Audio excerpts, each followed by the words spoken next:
You're listening to A Strange Arrangement.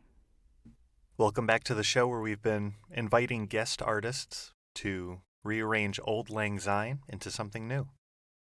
And our guests on the show have made really excellent arrangements of this song, many of them with multiple textures layered on top of each other. And it takes a lot of experimenting and a lot of patience, not just to write out each layer, but to put them on top of each other in a recording. If you're using live instruments, it can take a really long time. For example, our episode with the Gollop Brothers.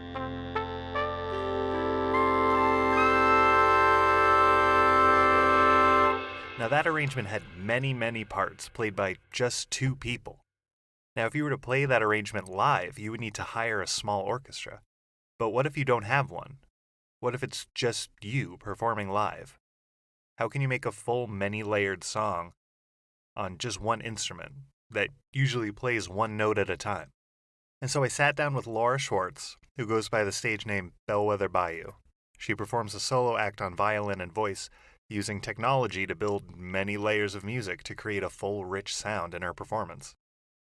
And I not only got to talk with her in person for interview number 2 of the show, but I also had the privilege of recording a live performance of her arrangement to see just how she puts this arrangement together, piece by piece. So let's dig into that conversation on this last episode of Season 1 of A Strange Arrangement.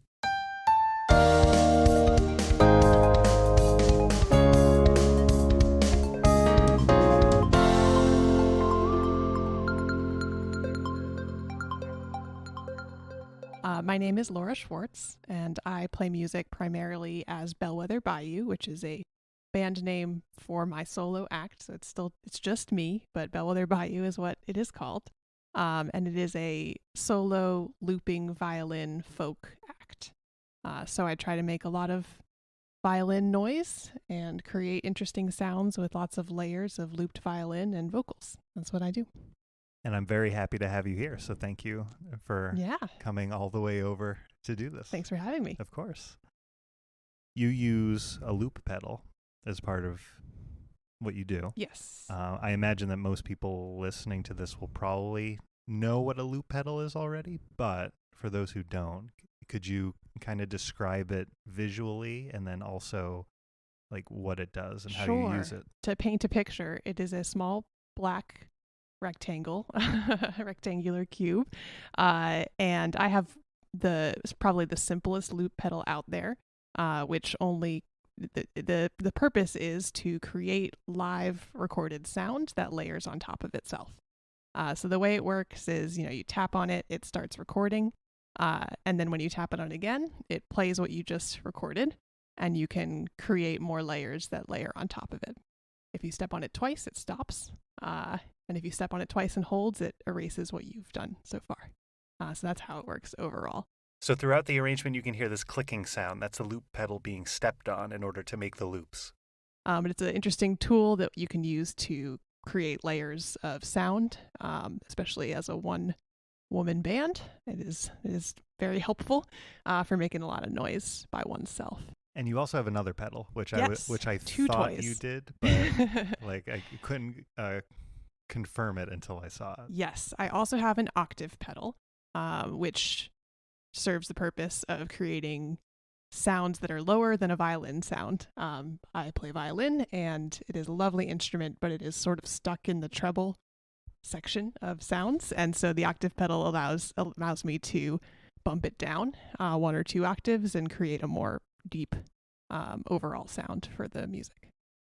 What were you trying to channel as you were rearranging this tune? Yeah, sure. So overall, I wanted it to be like a fun, sort of peaceful country tune, sort of comfortable sounding. And when I was singing the melody to myself, it sounded like a Dolly Parton song. What's the song? I Will Always Love You, the famous one, right? The lyric goes, "If I should stay, well, I would only be in your way." And the similar version of Auld Lang Syne sort of goes, "Should old acquaintance be forgot and never brought to mind?" And sort of that association stuck with me and sort of inhabited the rest of the discussion in my head when I was trying to decide how I wanted it to sound. I sent you a version in G. Yes, Yours is in C. this is correct.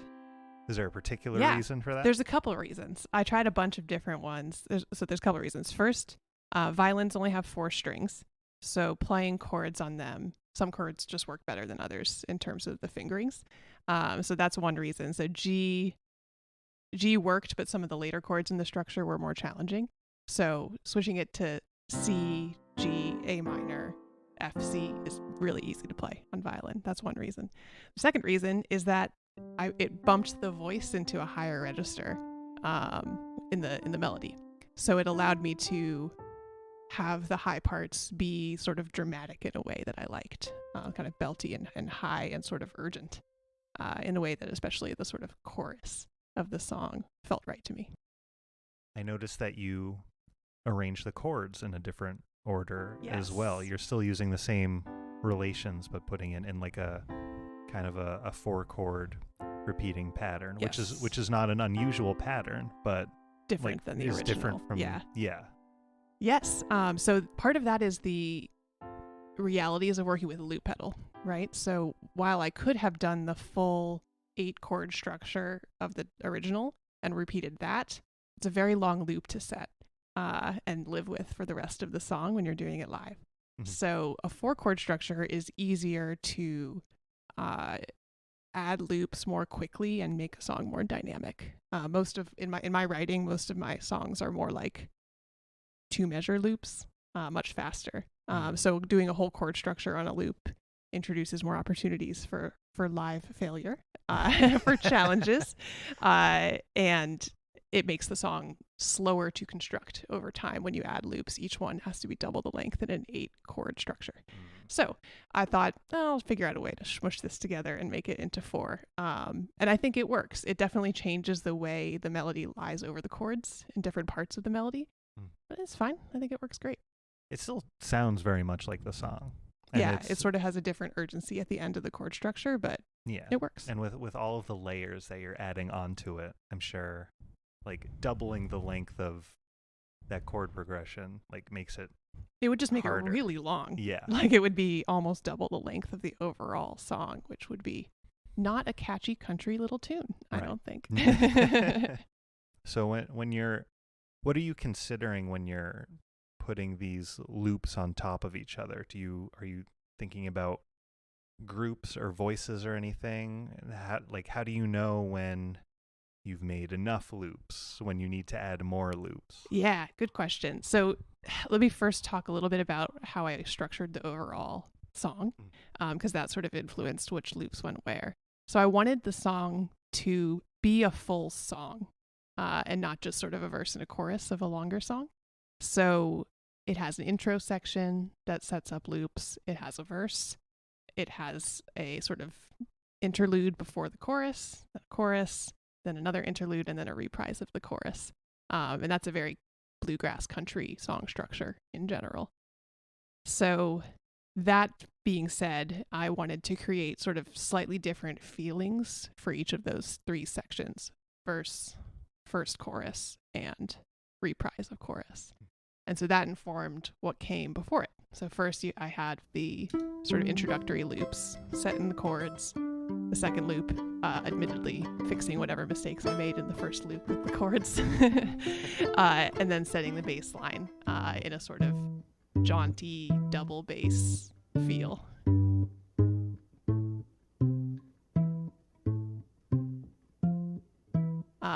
Then you have the first verse that plays over that or sings over that. Then before the chorus adds sort of a little bit more depth. I have a sort of swampy chords from the violin playing sort of a swampy feel to give it more depth. And then just a hint of a little violin solo before the chorus comes in. Then I have a chorus. And then after that, I wanted to add something that was like a solo, but a loop added to the mix. And so I have a melodic line that I sort of play. It's sort of like a counter melody. It goes down where the original melody of the song goes up. And do that in 2, one melody and one harmony below it, creating a sort of urgency, sort of an added layer before the final chorus or the reprise of the chorus. And it makes the last chorus like really dramatic and loud and exciting to me. And so that's how I thought of each of those layers of loops. And making it really loud at the end allowed me to have a surprise stop in the chords right at the end. Yeah. And I think that's something I like to do in my music a lot, is to surprise the listener and say, oh, this is new. And so that's what I wanted to do at the very end, to sort of change it up and, have the song end, because when you're playing with a loop, you have to decide how it's going to end. Suppose you could fade it out, but that's kind of a cop out in this scenario. So, Right. So yeah, making it really, really loud is a good way of having a surprise stop. How do you know when to end?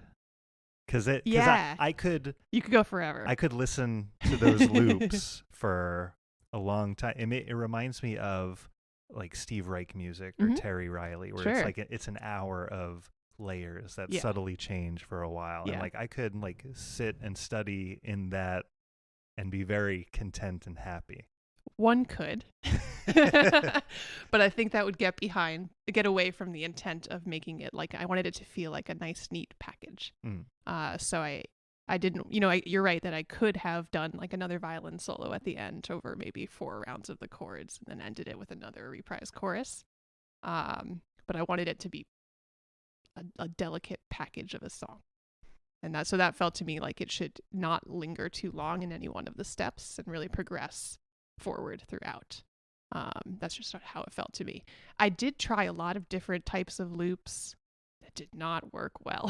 So Really? like trying to add certain things after I had the basic sort of chord structure and the bass line. For example, a lot of times I play like plucked things over the loops after I set the original chords to create more sort of percussive sound throughout. Sounded really bad in this chord structure, and with this sort of orchestration that had set, it created a frantic energy, especially when I did sort of offbeat or syncopated stuff. Really didn't feel right for the overall feel of the song. So instead I lended towards sort of filler violin fiddle type lines, and then melodic movement lines that worked really well. I guess one thing we haven't talked about is like the strumming pattern of the song. That's another sort of thing that I sometimes struggle with as a violinist, being the only person in my quote unquote band, is that it can be difficult to do certain types of strumming patterns. I can't do anything too dramatically fast or anything like it. The upstroke percussion part of it gets kind of cloudy and the sound just doesn't work very well in violin. So downstrokes work really nicely. So the way I dealt with that in order to make it sort of still have that sort of country slow guitar feel was to separate out the strumming pattern. So for example, for the C chord, it's like bum, bum, bum, like it has the first 2 notes of the chord played alone and then the full strum right after. And that's sort of something I tried to do in different ways throughout the chord structure to keep it interesting, but also make it sound nice. And now, here's the whole arrangement, performed live by Bellwether Bayou. 2, 3, 4.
Thank you to Bellwether Bayou for this lovely performance. Definitely go check out her work. But in terms of where one can find my music, right now you can find it on Bandcamp under Bellwether Bayou. And notably, there's no A in Bellwether, which is challenging for everyone to write because we all write the word weather a lot more than we write the word bellwether. So Bellwether Bayou, no A in Bellwether. And it's on, I have a live album or EP on Bandcamp that people can listen to. And thank you very much for coming in to do this. This is a lot of fun. Appreciate it. Awesome.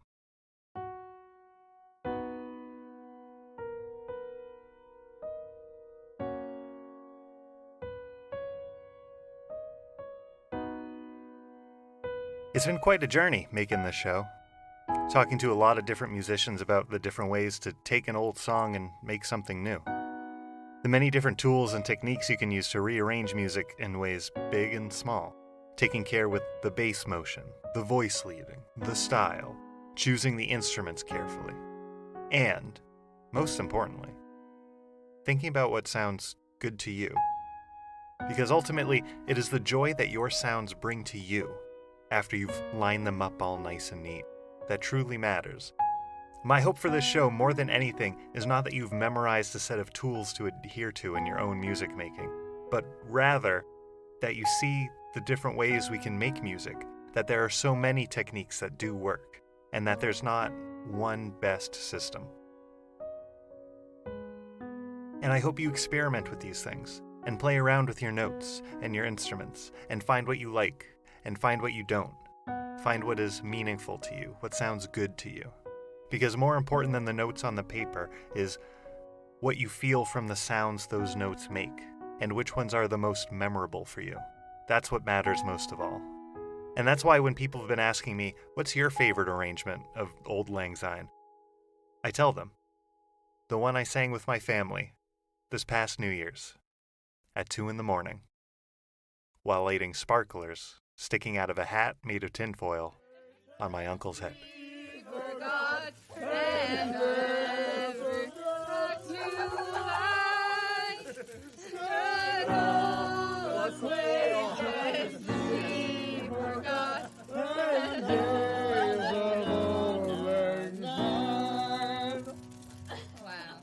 I'm not done with this show.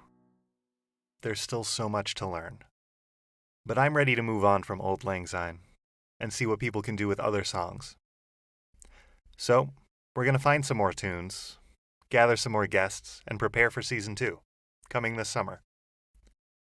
I look forward to sharing that with you.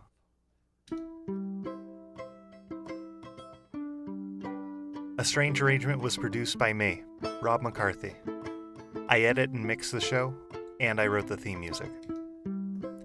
Special thanks to all of our guests this season.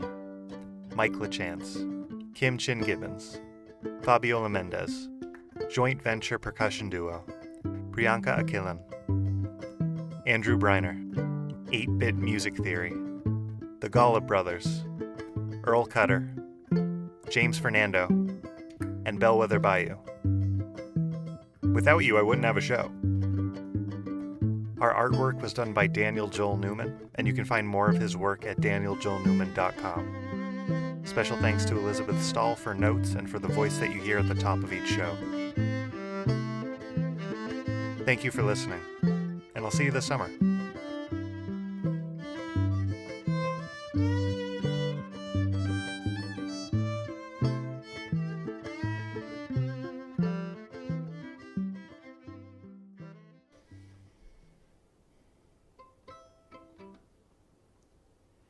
Two.